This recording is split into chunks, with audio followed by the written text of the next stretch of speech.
Hey everyone, welcome back to the channel. I really appreciate you being here today. I've got a brand new story for you, so let's begin. My name is William. Just 1 week after my divorce was finalized, my ex-wife went and got married again. Yup, you heard that right. She went on and on about how she finally found her perfect husband. You would have thought she hit the jackpot with how much she bragged about this guy.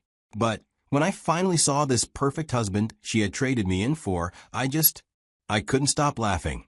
But before you start thinking I'm just being petty or mean, let's take it back to where it all began. Because for you to really get why this is so funny to me now, you need to hear the full story. So let's start from the beginning. I first met my ex-wife when I was just visiting my aunt one weekend.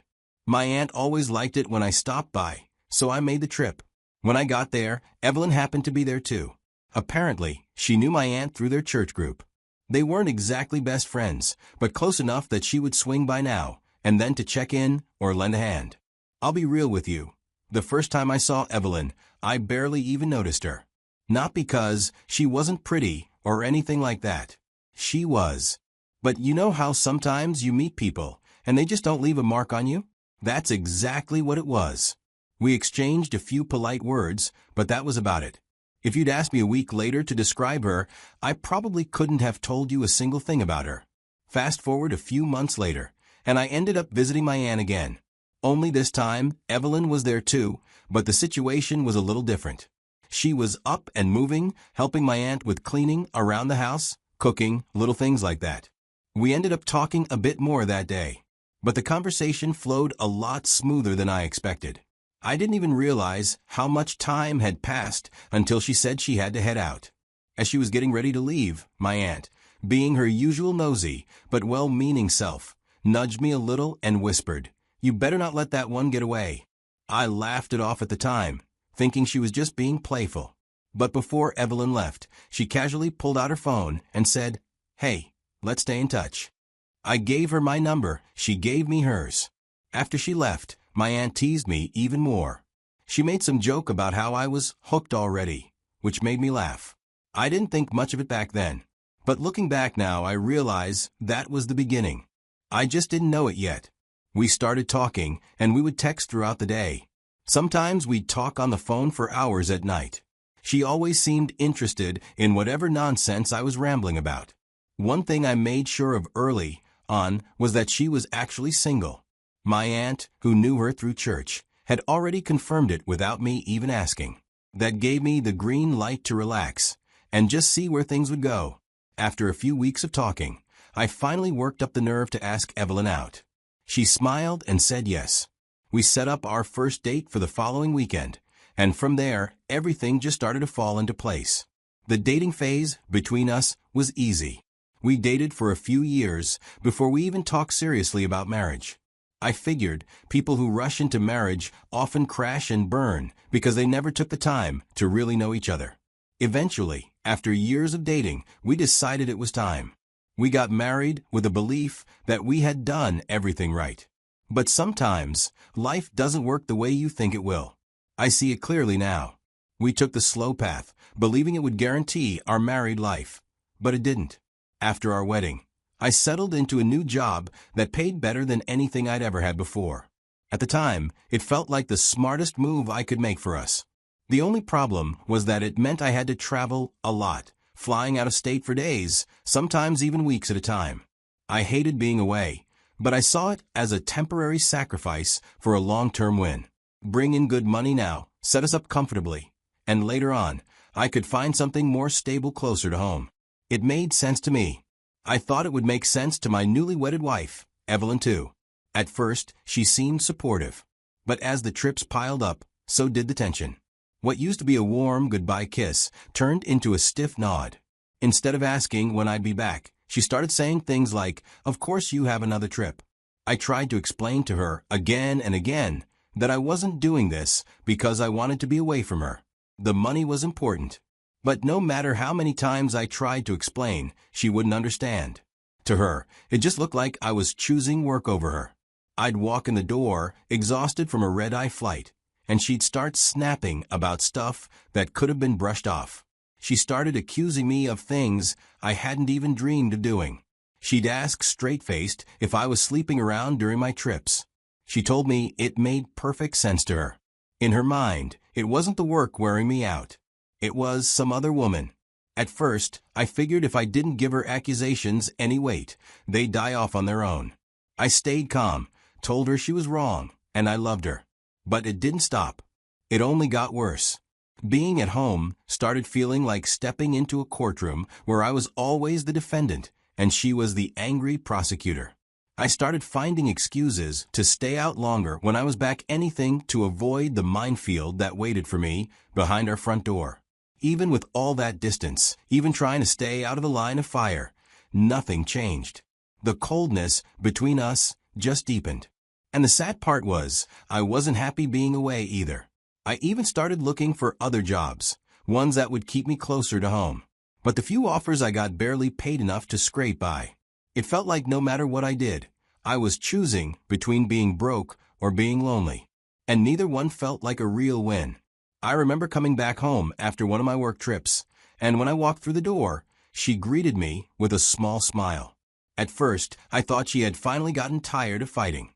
Or she realized that we were both better off if we just let the small stuff go. For a while, I concluded that things were getting better. But it didn't take long before I noticed something else. Evelyn wasn't always at home much anymore. She'd say she was running errands or going to her friend's house. I didn't want to jump to conclusions. I didn't want to be that guy accusing his wife of cheating just because she had a life outside the house. So I kept it to myself at first. But deep down, that gut feeling had already started to grow, and it was only getting louder. One afternoon, Evelyn told me, like she always did, that she was heading to her friend's place. I just nodded and watched her leave. A few hours later, I was sitting in the living room when the doorbell rang. I opened the door, and the same friend Evelyn claimed she was with was standing right at the door, asking if Evelyn was home. I just stood there for a second, not even knowing what to say. I invited her in, while thinking about what I should do. After a few minutes, I picked up my phone and called Evelyn. She answered, and when I asked where she was, she said, without hesitation, that she was at her friend's place. I looked over at her friend sitting on the couch right across from me and felt a wave of anger and sadness at once. I asked Evelyn, "Is your friend there with you?" She answered without missing a beat, "Yes, she's right here." That was it. She had lied straight to my face without even flinching. I didn't say anything else. I just told her, "All right, see you later," and hung up, sitting there looking at her friend, who clearly didn't know what was going on. I decided I would wait until she walked back through that door. She owed me an explanation, and this time there was no talking her way out of it. When Evelyn finally came home later that evening, I was ready. I asked her straight out, "Where were you today?"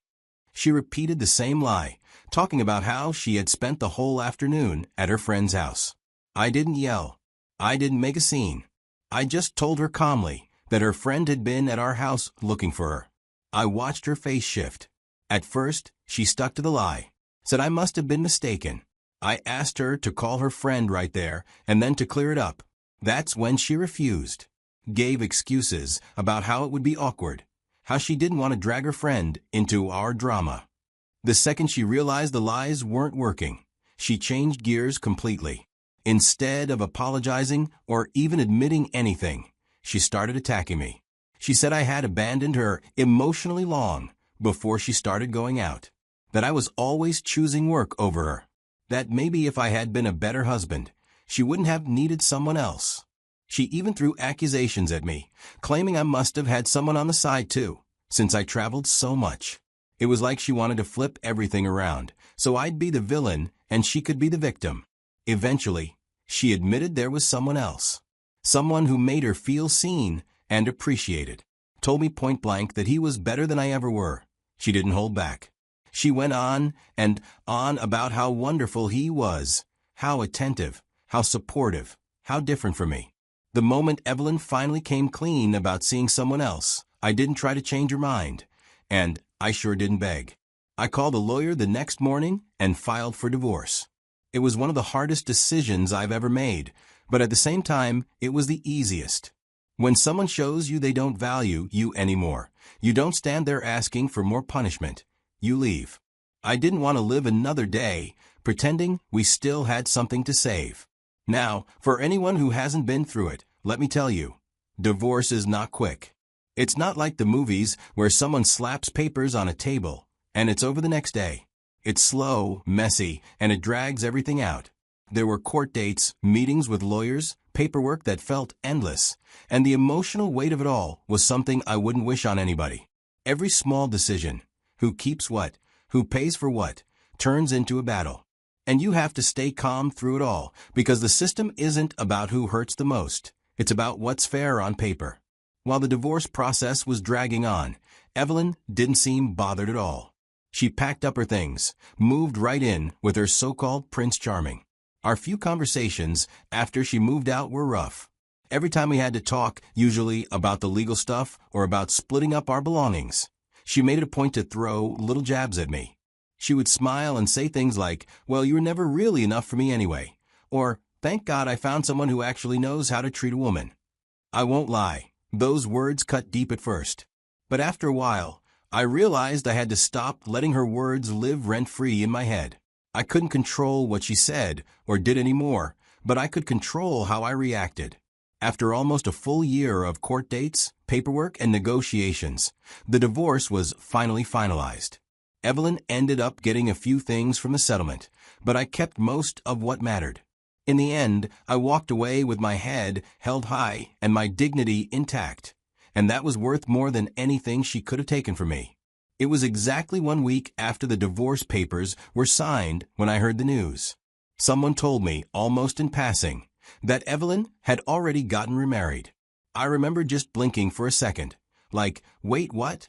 I thought there would at least be some gap between relationships. But no, apparently she wasted no time in tying the knot with her new man. I didn't get angry, though. I only wished good luck to them. I didn't plan to ever see her again. But life is funny sometimes.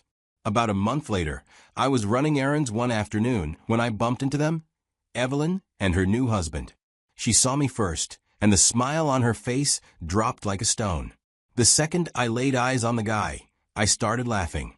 Here she was, always bragging during the divorce about how her new man was so much better, richer, stronger, more everything. And here he was, a small, scruffy-looking guy who looked like he still lived with his mom. I stood there, thinking to myself, is this what she betrayed me for? This was her idea of trading up?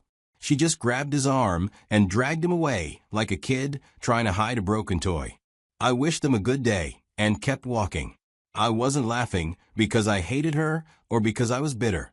I was laughing because I realized right then and there that I had dodged a bullet, a big one. And there was no part of me that wanted to go back and fix anything. Walking away from that moment, I felt lighter than I had in a long time.